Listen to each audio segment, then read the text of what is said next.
Dear students, आज हमारा chapter start हो रहा है 6, जिसका नेम है खुली अर्थव्यवस्था समष्टि अर्थशास्त्र।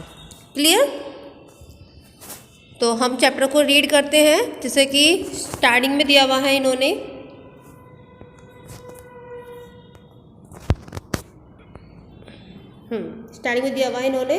प्रथम द्वितीय मतलब अर्थव्यवस्था, मतलब इन्होंने अंतर्राष्ट्रीय सौदों के कारण के 2 प्रकार दे रखे हैं। जैसे कि फर्स्ट में है अंतर्राष्ट्रीय सौदों का प्रमुख कारण 2 प्रकार की आर्थिक क्रियाएं हैं। प्रथम है चालू उत्पादन संबंधी क्रिया, जिसके फलस्वरूप वस्तुओं और सेवाओं का आयात निर्यात किया जाता है। द्वितीय है वह क्रिया जिसका संबंध व्यापार के भागीदारों की संचित तथा वर्तमान परिसंपत्तियों के क्रय विक्रय से होता है। ये परिसंपत्तियां वास्तविक मशीनी प्लांट अथवा वित्तीय शेयर बॉन्ड्स दोनों प्रकार की हो सकती है। अंतर्राष्ट्रीय सौदों के परिणाम स्वरूप एक देश को अन्य देशों से प्राप्तियां होती हैं तथा उसे अन्य देशों को भुगतान भी करने होते हैं। आर्थिक लेन देन वे लेन देन जिनके कारण मूल्य का हस्तांतरण होता है आर्थिक लेन देन कहलाते हैं। क्या कहलाते हैं वह? आर्थिक लेन देन। विदेशी लेन देन के संदर्भ में एक देश के निवासियों द्वारा दूसरे देश के निवासियों को मूल्य हस्तांतरण होता है। मूल्य का यह हस्तांतरण विदेशी विनिमय के रूप में किया जाता है। व्यापार शेष एवं भुगतान शेष। तो हमारा आज का जो मेन टॉपिक है इस चैप्टर का वो है व्यापार शेष एवं भुगतान शेष। ये मोस्ट इम्पोर्टेंट है, ठीक है। इसी में से अधिकतर क्वेश्चंस बनते हैं। तो हम स्टार्ट करते हैं इसको। व्यापार शेष। व्यापार शेष का संबंध व्यापार के कुल केवल दृश्य मदों से है, जो एक देश के कुल दृश्य निर्यात एवं कुल दृश्य आयात के मूल्य के अंतर को व्यापार शेष कहा जाता है।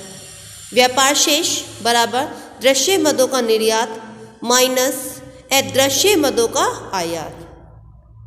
व्यापार शेष के किन्हीं शामिल नहीं किया जाता। अब किनको शामिल नहीं किया जाता हम उनको देखते हैं। सेवाओं के आयात निर्यात को, देश के बीच ब्याज तथा लाभांश के भुगतान को, पर्यटकों द्वारा व्यय को। क्लियर? आगे बढ़ते हैं। भुगतान शेष। भुगतान शेष क्या होता है? Balance of payments. व्यापार शेष की तुलना में भुगतान शेष की अवधारणा व्यापक है। भुगतान शेष 3 प्रकार की आर्थिक मदें सम्मिलित होती है। भुगतान शेष की क्या होती हैं? 3 प्रकार की आर्थिक मदें सम्मिलित होती है।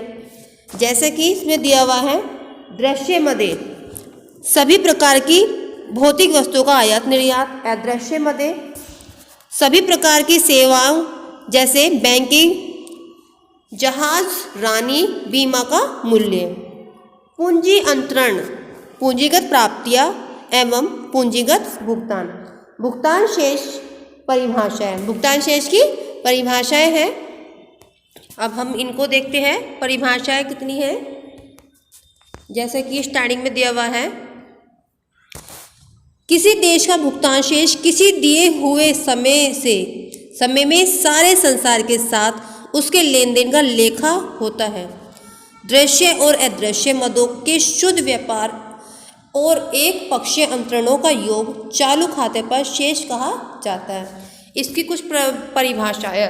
अब परिभाषाएं देखते हैं। क्या परिभाषा है? किंडरगार्टन। देखिए बहुत अच्छी परिभाषा है ये किंडरगार्टन की। किंडरबर्गर की बहुत ही अच्छी ये परिभाषाएं हैं। किंडरबर्गर के अनुसार एक देश का भुगतान शेष उस देश के निवासियों तथा विदेशी निवासियों के बीच किए गए समस्त आर्थिक सौदों का व्यवस्थित लेखा है। क्या है वो? व्यवस्थित लेखा है।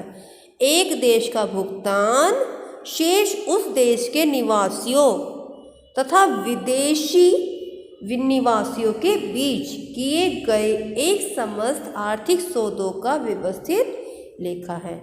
क्लियर। नेक्स्ट परिभाषा है जेम्स इनग्राम के अनुसार क्या कहा गया है, इसको पढ़ते हैं। भुगतान शेष उन सभी आर्थिक सौदों का संक्षिप्त लेखा है जो एक देश के निवासियों तथा शेष संसार के बीच एक निश्चित समय में किया जाता है।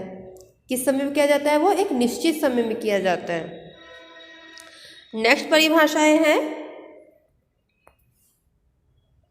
बेनहम के अनुसार किसी देश का भुगतान किसी दिए हुए समय में सारे संसार के साथ उसके लेन देन का लेखा है। देखिए ये परिभाषा बहुत अच्छी है, छोटी सी परिभाषाएं हैं, इस परिभाषा को आप अच्छे से याद कर लेंगे।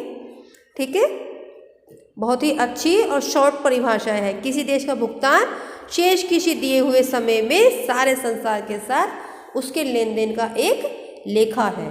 क्लियर। भुगतान की विशेषताएं, अब भुगतान की विशेषताएं देखते हैं। भुगतान की विशेषताएं कितनी है? क्लियर। जैसे कि फर्स्ट है, यह एक देश का अन्य देशों के साथ किए गए आयात निर्यात संबंधी भुगतानों व प्राप्तियों का क्रमबद्ध लेखा है। यह समय की एक निश्चित अवधि प्रायः 1 वर्ष का लेखा होता है। इसमें सभी प्रकार के दृश्य अदृश्य एवं पूंजी अंतरण के मदों को शामिल किया जाता है। भुगतान में प्राप्तियों का लेखा दोहरी लेखांकन प्रणाली के आधार पर रखा जाता है। दोहरी लेखांकन प्रणाली स्वतः ही भुगतान शेष को संतुलन में रखती है। भुगतान में प्राप्तियों के अंतर होने पर इनको समायोजित करना पड़ता है। क्लियर। अब आगे चलते हैं हम भुगतान शेष और व्यापार शेष में अंतर, क्या अंतर है। तो पहला है हमारा व्यापार शेष, दूसरा है भुगतान शेष। तो फर्स्ट पॉइंट है इसका, केवल दृश्य आयातों और निर्यातों की गणना की जाती है। व्यापार शेष में किसकी गणना की जाती है? दृश्य आयातों और निर्यातों की गणना की जाती है। अब भुगतान शेष में क्या जाता है? आयातों तथा निर्यातों के अतिरिक्त, मतलब ये तो करना होता ही है और इसके साथ ही क्या करना होता है, सभी प्रकार की पूंजीगत लेन देन का भी शामिल किया जाता है। मतलब पूंजीगत लेन देन को भी शामिल किया जाता है। व्यापार शेष होता है यह पक्ष में, विपक्ष में तथा संतुलन में रह सकता है और यह सदैव असंतुलित रहता है। जो भुगतान शेष रहता है वो सदैव असंतुलित रहता है और ये संतुलन में रहता है। तीसरा पॉइंट है, यह भुगतान संतुलन का अंग मात्र है। क्या है ये? अंग मात्र है। और यह क्या है? तुलनात्मक रूप से अधिक व्यापक अवधारणा है। तुलनात्मक रूप से क्या है? ये अधिक अवधारणा है इसकी। फोर्थ पॉइंट है, यह देश के आर्थिक संबंधों तथा आर्थिक समृद्धि का सही सूचक नहीं है। क्या है ये? सही सूचक नहीं है।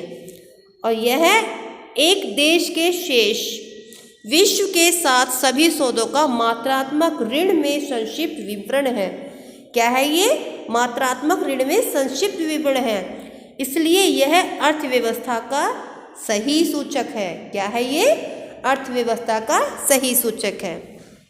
डियर स्टूडेंट्स, आज के लिए इतना ही काफ़ी है इस वीडियो में। अभी ये चैप्टर कंप्लीट नहीं हुआ है, इसके आगे का चैप्टर मैं नेक्स्ट वीडियो में सेंड करूँगी। फिलहाल आप इस वीडियो के थ्रू इतना चैप्टर अच्छे से समझिए और यदि कोई प्रॉब्लम होती है तो ग्रुप में आप मैसेज कर सकते हैं। क्लियर?